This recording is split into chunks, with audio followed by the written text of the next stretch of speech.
Emma Culligan just found a hidden chamber deep in the money pit, and it's filled with things no one has ever seen before. People used to think the swamp was a dead end, but Emma went there and turned the whole Oak Island story upside down.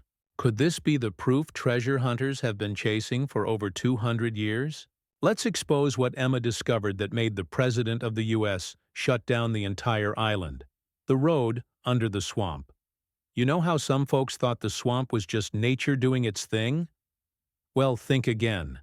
Emma pulled out evidence that someone, way back in the 1600s, may have made it look that way on purpose. She spotted lines in the dirt, straight as rulers, full of wooden stakes lined up like they had a job to do. Not just random junk. They were put there with a plan in mind. That's not the kind of thing that just happens. Someone was working. Hard to keep something hidden. Before we dig deeper, it's clear that those wooden stakes were only the beginning, and what lies beneath them is far more shocking than anyone ever thought possible. And the path? Yeah, that rocky trail winding into the muck. It's not just some jumbled mess of stones. It's neat, like someone laid it stone by stone, leading somewhere. When Emma showed the others a sharp wooden stake stuck deep in the mud, still clean like it was placed yesterday, everyone leaned in. They believed that there was something here to find, so let's get out the machine, let's position it. This wasn't just a trail, it was a road. A hidden road. A road that goes exactly where they never thought to look. Then she pulled out maps. Not your regular tourist maps, but ones that lined up with what Fred Nolan once scribbled decades ago. And what do you know? The markers matched Fred's old hunches. The ones people called wild guesses suddenly looked a lot smarter.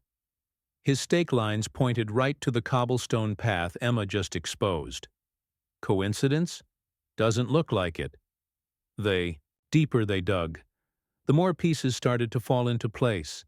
Slate bricks, sharp corners, pieces that fit together like part of something bigger, maybe even a vault. Not the imaginary kind either. A real one, made by someone who knew what they were doing. Built strong, built to last. And maybe, just maybe, built to hide something worth guarding. Emma's not done. She called in experts, like Dr. Spooner, to check the shape and size of these stones. He took one look and nodded, said this wasn't nature's doing. This was human work. It had edges and corners and lines that made too much sense. When you see something that neat, that carefully put together, it's not by accident. And the dates? Everything they pulled out tested back to between 1680 and 1750. That's long before any modern treasure hunter poked around, before anyone thought to dig. This stuff has been sitting there silent, just waiting for someone to listen. This is an incredibly complex mystery, and it becomes more complex by the day. And Emma, she listened. She saw the signs others missed. Now they're tracing the path, following it west and north toward what they call the Eye, toward another wooden platform Emma uncovered just months ago.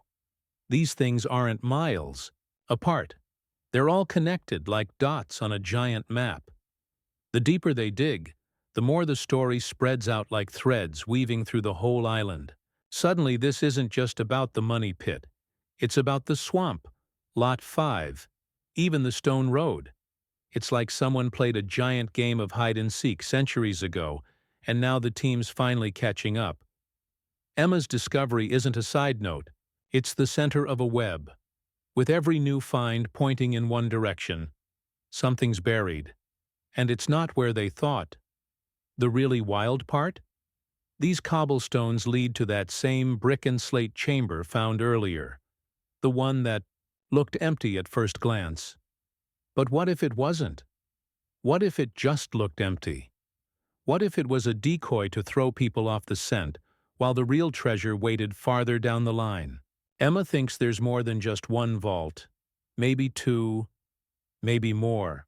All tied together by this stone path, each place to keep whatever they were hiding spread out, but protected. You don't build paths like this unless you're serious about keeping things safe. Now the team is zooming in on the digital map Emma helped create. It shows every stake, every stone, every odd bump in the ground that doesn't belong. And it lines up, almost too perfectly, like someone planned it, with tools and time and purpose. They didn't just drop treasure in a hole. They built a whole network around it. Even the experts are starting to talk about it like it's more than just a wild tale. The theory about the Duke d'Anville expedition is still floating around. Some folks now think this operation might have had some serious backing, maybe even royal, the kind of thing that needed hiding on an island far from home. So I want Dr. Spooner to come. Whether or not it is a man-made structure, every new stake Emma pulls out, every stone she uncovers, adds to the story.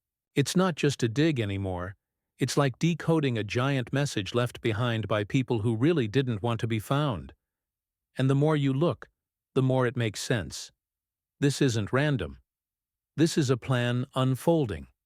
Emma's finding the bones of something big, something old, something that could flip the Oak Island question into something way more real. She's not chasing shadows. She's chasing facts buried in mud and stone and time.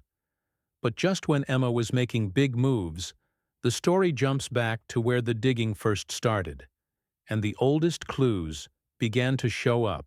100 years of chasing. Hope's Oak Island sounds like one of those places where people keep chasing old ghost stories and calling it history.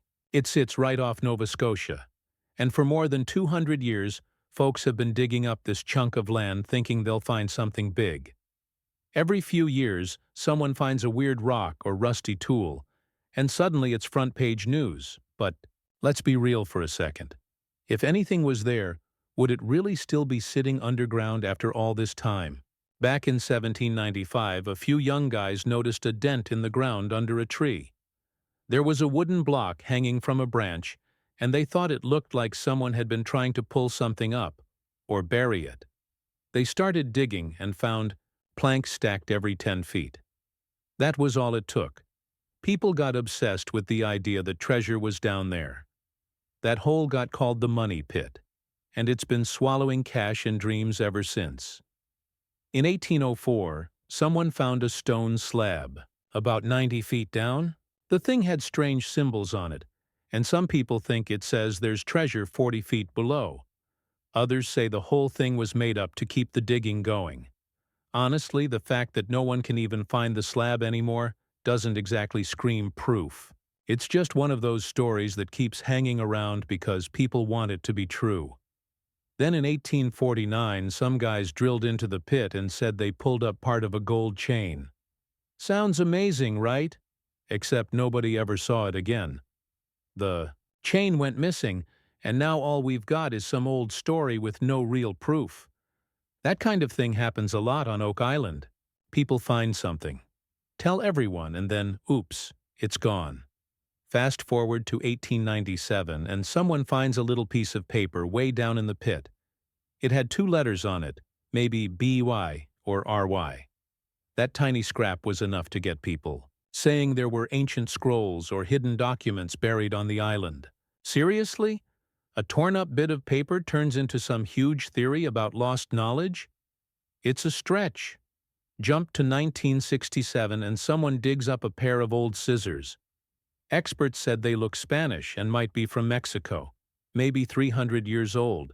That's cool and all, but scissors don't exactly scream treasure. For all we know, someone dropped them while fishing a few hundred years ago. In 1970, folks digging at Smith's Cove found some weird wooden structure under the beach. It was shaped like a big U and put together with pegs, not nails. That made people think it was super old and probably part of some trap or tunnel system. Thing is, there's no solid clue what it really did. It could be a drain. It could be nothing. But people love to imagine the wildest option. Then comes 2016, and boom, a lead cross turns up. People lost their minds. It kind of looked like something the Knights Templar might have had. That was all it took to get the Templar theories rolling again. Treasure hunters started saying maybe the Templars brought treasure to Oak Island and hid it there. Sure, it could be true, But finding one cross isn't exactly a smoking gun. In 2017, there was a fancy old keyhole plate found. It looked like it came out of the Middle Ages. It added fuel to the whole pre-colonial ancient Europeans on Oak Island fire. But again, one piece of metal doesn't mean someone was burying treasure. People just want to believe it's part of some big hidden plan. A year later, in 2018, a gold brooch with a gemstone popped up. People dated it to the 1600s or 1700s. That's pretty wild and could be something valuable, but also might have been lost by some unlucky traveler or shipwreck survivor. It doesn't have to mean there's a whole treasure chest waiting under. The island. By 2019, yet another piece of paper showed up, this time near the money pit. It looked fancy, like high-quality parchment. And just like that, more talk started about important papers being buried. But come on, how many scraps of paper have we seen now? No full documents, no clear messages, just enough to keep the dig going. Every time something shows up, even if it's tiny or boring, it sparks a whole new wave of stories. People jump from, "Here's a rusty nail," to, "There must be a whole shipwreck filled with gold." But most of the evidence doesn't hold up. The cool finds could have come from travelers, pirates, or even farmers.